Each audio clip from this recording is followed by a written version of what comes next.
In this video, we will continue our chapter Matter in our Surroundings, and the topics that we will be discovering today are states of matter, can matter change states, and evaporation.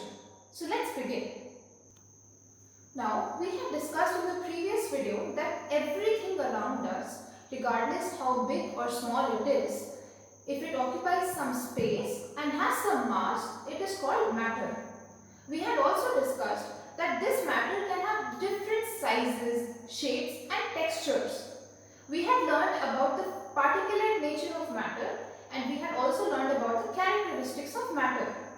Now, one thing that you should observe is that even though these different types of matter have the same characteristics, they still show some variation in their effect. In simple words, if we put salt on a block of wood and we put salt in water, the results will be different. How so? The salt that will be put on a block of wood will remain the same no matter how much time passes. But the salt that will dissolve in water will disappear. Similarly, the air that we breathe or the air that we fill inside balloons is something that you cannot see, but it still has some mass and it occupies space. Now, based on these observations, matter is divided into three categories, namely solid, liquid and gaseous. Now, we will discuss more in detail about these three states of matter. Now, let's discuss about the different states of matter. The first state of matter that we will be discussing about is solids. Observe the different things around you. For example, the chair that you are sitting on, or the piece of chalk that I am holding, or the mobile phone on which you are watching this video. What do you observe? All these objects have a definite shape. That is, you cannot change the shape no matter how much force you apply. They all have distinct or fixed boundaries, and these boundaries will not be changed no matter how much force or how much stretching or pulling is used. All these objects have a fixed volume also, and this volume cannot be altered even though pressure is applied to these objects. Solids, no matter how much force you apply to them, they retain their shape and their volume. That means you cannot change the shape or volume no matter how much force or pressure is applied. They may break under this force applied, but they will still retain their shape. Now, this property of retaining the shape no matter how much force being applied is called rigidity. In other words, solids are also called rigid in nature. Now, let us consider some situations. A rubber band, for example. When we stretch a rubber band, what happens to its state? And will it still be a solid if we are able to stretch it? Now, no matter how much you stretch a rubber band, once the force is released, the rubber band retains its original shape. That means it comes back to its original shape. However, if excessive force is applied to the rubber band, it might break, but it will still be considered as a solid. Second situation, sugar and salt. When you put them in different sized boxes, they take the shape of the box they are kept in. Will they still be considered as a solid? When we move sugar and salt from one box to another, they tend to take the shape of the box they are kept in. However, when this movement is done, the size of the individual sugar and salt particle does not change. That means that salt and sugar will still be considered as solids. But what about a sponge? You can compress a sponge with your hand. Will that still be considered as a solid? A sponge has tiny holes on its surface, and inside these tiny holes, air is trapped. Now, when you apply force by compressing the sponge in your hand, this air trapped inside the holes moves out, which is why the sponge becomes the size of the hand. What happens once this force is released? When the force is released, the sponge tends to come back to its original shape because the air comes back into the holes. That means the sponge will still be considered as a solid. Now, moving on to the next state of matter, that is liquid state. Well, you can very clearly see that liquids, for example water, do not have any fixed shape but they have a fixed volume. How to explain that? Take a glass of water and mark the level of water. Now pour this glass of water into a bottle. From the bottle, transfer this water to another glass. From this glass, transfer the water back to the first glass. What do you observe? Is there any change in the volume of water, that is the level where you had marked? There won't be any change. This proves that since liquids can change their shape, their volume still remains the same. And because their volume remains the same and there is no change in the shape, liquids cannot be classified as rigid. The property of liquids which allows them to flow from one shape to another is called fluidity. So, liquids are called fluid in nature. In the activity where we had talked about dissolving salt in water or where we had talked about dissolving Dettol in water, what did we observe? We observed one thing, that solids and liquids can diffuse into liquids. In simple words, it means that solids and liquids can mix into liquids. Ever wondered how fishes and aquatic plants survive under the water? It is a known fact that oxygen is needed for survival. But how does oxygen reach under the water? The gases from the atmosphere diffuse and dissolve into the water. This diffusion of gases, especially oxygen and carbon dioxide, is what helps the fishes and aquatic plants to survive under the water. This proves that liquids have the ability to dissolve all three states of matter, that is solid, liquids and gases. Solid, liquids and gases diffuse into liquids. However, this ability to diffuse is not possible in solids. Why so? That is because the particles in liquids move around freely and have larger spaces between individual particles, which allows the different particles of different states of matter to diffuse easily. Now, this is not present in solids. The particles of matter are packed together tightly in solids and there is no free space available between the particles, which is why diffusion is not possible in solids. Now we will discuss about the third state of matter, that is the gaseous state of matter. A balloon seller carries just one cylinder with him, but he can fill so many balloons with just one cylinder. Similarly, in our kitchens, we have a single cylinder connected to the stove, but we can use it for so many days. Ever wondered how it is possible to contain a gas inside a closed object? The liquefied petroleum gas cylinders or the LPG cylinders that are used in our kitchens, or the compressed natural gas cylinders, that is the CNG cylinders used in the cars. Gases have a property of being highly compressible. That means on applying pressure, gases can be compressed. Because of this property of compression, very large volume of gases can be stored inside closed objects. We had learned about the concept of diffusion by taking the example of an incense stick. Now we will take one more example. When your amma cooks something in the kitchen, you can get to know about it without even entering the kitchen by just the smell of hot cooked food. This shows us that the rate of diffusion is very much higher in gases. But why is this? That is because the particles of matter in gaseous state move at a very fast speed and they have very large spaces between them. This property enables the gases to diffuse with each other at a very high rate. Let us discuss one more instance. Suppose you are trying to blow air into a balloon. You blow air through your mouth into the balloon and the size of the balloon keeps growing as you keep blowing air. What happens if you blow too much air into the balloon? Boom! The balloon bursts. We know that the reason why the balloon burst was because extra air was blown into the balloon. But let's dig a little deeper. We know that the particles of gas move at a very high speed and in random directions. Now, when a gas is stored in a closed container, these fast moving particles apply pressure on the walls of the container. this causes the pressure to be exerted in random places on the walls of the balloon. Now when this pressure exerts a certain limit, it causes the walls to break and the balloon bursts. This is a representation of how the particles of matter are arranged in the different states of matter. Now in solids, as you can see, the particles are very tightly packed with each other. There is no space between the particles practically, like there is very little space.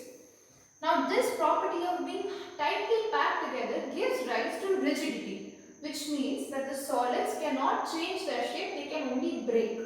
Moving on to liquids. In liquids, there is ample space between the particles which allows them to flow. Now this property of flowing gives rise to fluidity, which means that liquids are fluid in nature. In gases, there is very large space between the particles of a gas. Now this property of having very large spaces between the particles gives rise to compression. That means that gases have the property of being compressible in nature. Now when you compress a gas, it gives rise to pressure. Can matter change states? We have already learned that matter exists in three states, namely solid, liquid and gaseous state. Now one question arises here is that is it possible for matter to change between these states? Which means, is it possible for a substance which is in the solid state to change its state to liquid? Or is it possible for a substance which is in the liquid state to change its state to gaseous state? Now the answer to all these questions is yes. Yes, it is possible for a substance to change between the states of matter. An example for one such substance can be water. Water in the solid state is ice. In liquid state, water is itself. In the gaseous state, water becomes water vapor or steam. Now this example is proof enough that yes, it is possible for substances to switch between these states of matter. Now let's see how this shifting between the states of matter actually happens. The first situation that we will explore is the effect of changing temperature. Temperature is a very strong factor. If the temperature drops a little, we cuddle into our sweaters and jackets. If the temperature rises, we throw the sweaters and jackets away and run towards ice cream and cold drinks. Now that's the effect of temperature over the human body. Let's take water for example when we are discussing about substances. Solid state is ice. If on increasing the temperature, it changes to water, that is the liquid state. On further increasing the temperature, the liquid state water changes to water vapor, that is the gaseous state. Let's try to understand the reason behind the effect of temperature. Kinetic energy is the main factor here. In the previous video, we had learned that by providing heat energy, the kinetic energy of the particles increases. Basically, providing heat energy to a substance causes a chain reaction of events to follow. The first thing that happens is the kinetic energy of the particle increases because of the heat energy being provided to the particles. The second reaction that follows is once the kinetic energy of the particle increases, the particles start moving at a very high speed. Now, when the speed of the movement of particles increases, they tend to overcome the force of attraction between the particles. That is, they break the force of attraction between the particles. Once the force of attraction between the particles is broken, they start moving around freely at very high speeds. Now this is the basic effect of the change of temperature on any substance. Now what does this mean for solids? When the temperature is increased for solids and because of the increase in temperature, the force of attraction between the particles is broken, the state of solid changes to a liquid. That is, the solid melts into a liquid state. The temperature at which a solid melts to form a liquid state is known as the melting point. The melting point of a solid is the indication of the strength of force of attraction between the particles of a solid. The process of melting, that is, the change of state from solid state to the liquid state, is also known as fusion. Temperature is measured by the SI unit of Kelvin, K. And 0 degrees Celsius is equal to 270 273.16 Kelvin. Now for convenience sake, this decimal place is rounded off and the value that is considered is 273 Kelvin. So 0 degrees Celsius is roughly equal to 273 Kelvin. Now if you want to convert from Kelvin scale to the Celsius scale any given temperature, you have to subtract 273 from that given temperature. When you want to convert the Celsius scale to the Kelvin scale, you will have to add 273 to the given temperature value. Now, the melting point of ice is 0 degrees Celsius or 273.16 Kelvin. One very important question that arises here is that when a solid melts, its temperature remains the same. So, where does all the heat energy that is being supplied to the solid go? When heat energy is being supplied to any solid, the temperature starts rising, which is a very natural thing to happen. The temperature will eventually rise to the melting point of the solid. That is, this point where the solid will melt into its liquid state. Now, once the melting point is reached, the temperature of the container in which the solid was kept does not change, even though the heat energy is still being supplied. This heat energy gets used up in changing the state by breaking the force of attraction binding the particles together. As this heat energy is being absorbed by the solid without showing any rise in the temperature, it is considered that this heat energy gets hidden in the contents of the container and it is known as latent heat or hidden heat. The amount of heat energy that is required to change 1 kg of solid to its liquid state at the atmospheric pressure and also at its melting point is known as the latent heat of fusion. The particles of water at 273 Kelvin have more energy than the particles of ice at the same temperature. Now, in the same way as solids convert into liquids, liquids also change state to gases. When heat energy is supplied to liquids, the liquid particles start moving at a faster rate than before. At a certain temperature, this fast movement in the particles overcomes the force of attraction between them. That is when the liquid changes state to gas. The temperature at which a liquid starts boiling at the atmospheric pressure is known as the boiling point of the liquid, which is quite similar to the melting point. Boiling point is called to be a bulk phenomenon. Particles from the bulk of the liquid gain enough energy to change into the vapor state. Boiling point of water is said to be 100 degrees Celsius or 373 Kelvin. Particles in steam at 373 Kelvin have more energy in them than the particles of water at the same temperature. Why is that? Now, because the particles in steam have absorbed extra energy in the form of latent heat of vaporization. Latent heat of vaporization. How to define latent heat of vaporization? It is quite similar to the latent heat of fusion. The amount of energy required to change 1 meter cube of a liquid into its gaseous state at atmospheric pressure at the boiling point is known as the latent heat of vaporization. We saw that by increasing the temperature, solid changes to liquid and liquid changes to gas. What will happen if we decrease the temperature?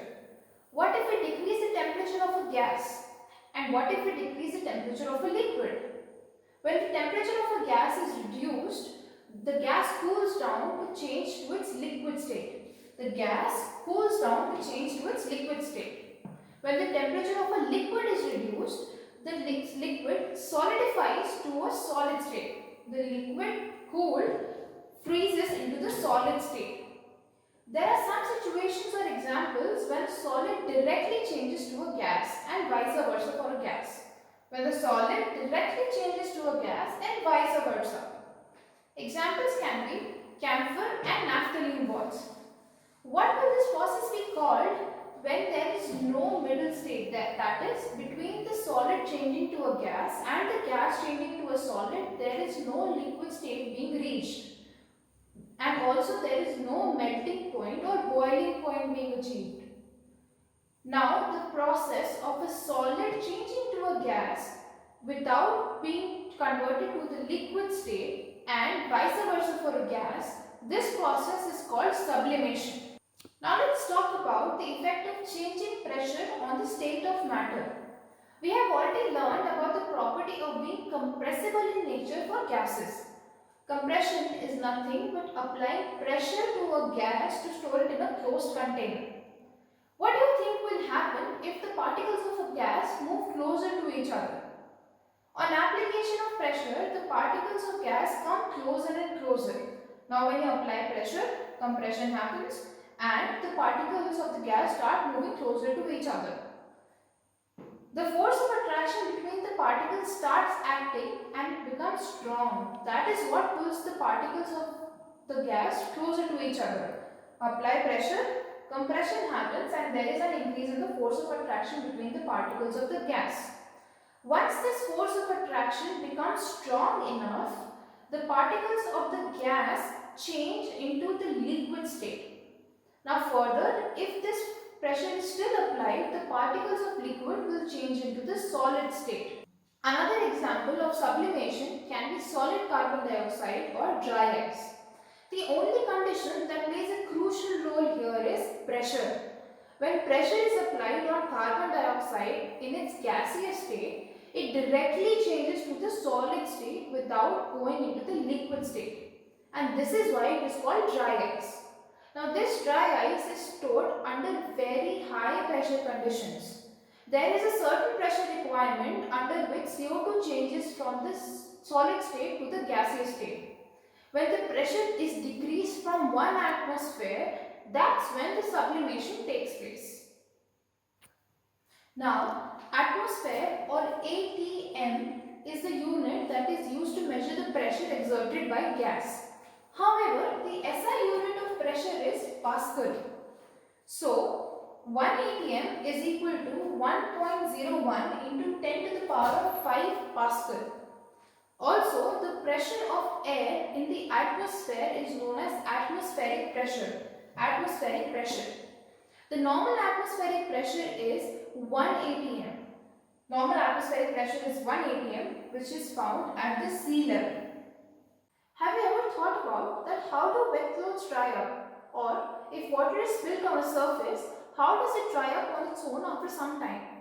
There is clearly no heat energy being supplied for the water to dry up on its own or to change from the liquid state to the gaseous state.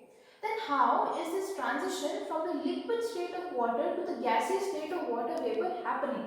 One thing that we've learned is that the particles in the three states of matter, that is solid, liquid and gas, all three of them have different levels of kinetic energy in them. The particles in solids are the most tightly packed, that is why they have the least level of kinetic energy. The particles in liquids are more loosely packed and they move around more freely, because of which they have a higher level of kinetic energy in them in comparison to solids. The particles in gases move around at the highest speed and they have the highest level of kinetic energy stored in them. Now coming back to the questions I had asked in the beginning. In liquids, a small fraction of particles at the surface have the highest kinetic energy. Their kinetic energy is higher in comparison to the particles in the bottom of the liquid. These particles have enough kinetic energy in them to break away from the force of attraction by the other particles. Now this phenomena of a change of liquid into vapors at any temperature below its boiling point is called evaporation. Evaporation is also affected by certain factors. Now these factors are responsible for the happening and the rate of evaporation. Let's discuss about these factors one by one. The first factor that we will see is surface area. Now evaporation is said to be a surface phenomenon. Evaporation is a surface phenomenon. What does this mean? This means that evaporation happens from a surface.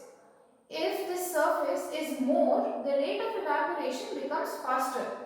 For example, when we put our clothes for drying, we spread them out. If we keep the clothes bunched up, it will take longer for the clothes to dry out. When the clothes are spread out, the surface area increases evaporation. Now moving on to the second factor.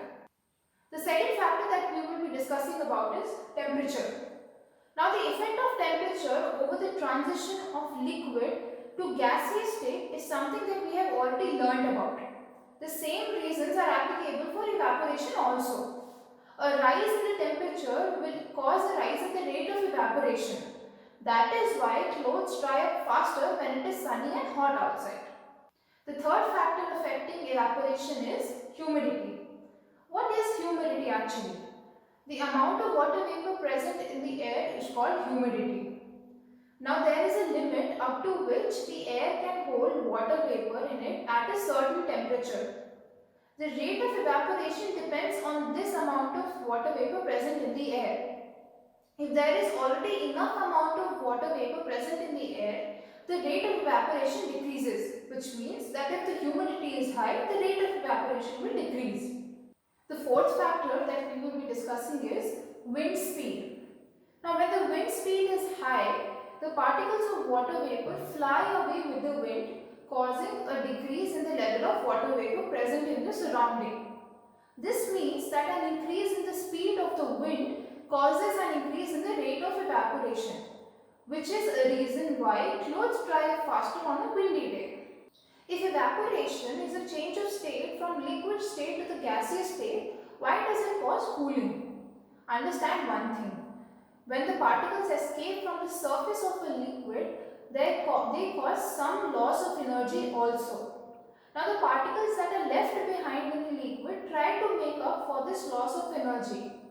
This loss of energy is made up by absorbing heat or the energy present in the surroundings. The absorption of this energy from the surroundings is the reason why it causes a cooling effect. Try this out. Take nail polish remover or acetone in the palm of your hand. As soon as acetone is poured on the palm of your hand, it evaporates and leaves behind a cooling sensation. The acetone particles gain energy from your palm or the surroundings and evaporate.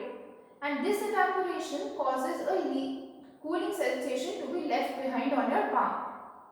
After a hot sunny day, water is sprinkled on the roof of your houses or on the open ground. Why is it done? Now the latent heat of vaporization is the reason here why. The large amount of latent heat of vaporization of water causes a cooling effect on the hot surface of the roof when water is sprinkled on the roof. It is recommended to wear cotton clothes in summer. Now why is that said so? High temperature in the summer season causes us to sweat or perspire more. This is the body's mechanism to keep the body cool because of the water leaving the body in the form of sweat. The heat energy equal to the latent heat of vaporization is absorbed by the body, leaving the body cool. Cotton is a good absorber of water and thus helps in absorbing the sweat and exposes it to the atmosphere for easy evaporation. When we keep ice cold water in a glass, why do droplets of water appear on the outer surface of the glass? Now here a completely opposite phenomena is happening. The water vapor present in the air on coming in contact with the cold glass of water loses energy and converts from the gaseous state to the liquid state. This liquid state is visible as the droplets of water on the outer surface of the glass. Okay kids, with this we will wrap up our chapter Matter in Our Surroundings. From the next video, we will try to find out, is this matter around us pure? Till then, stay home, stay safe. Bye bye.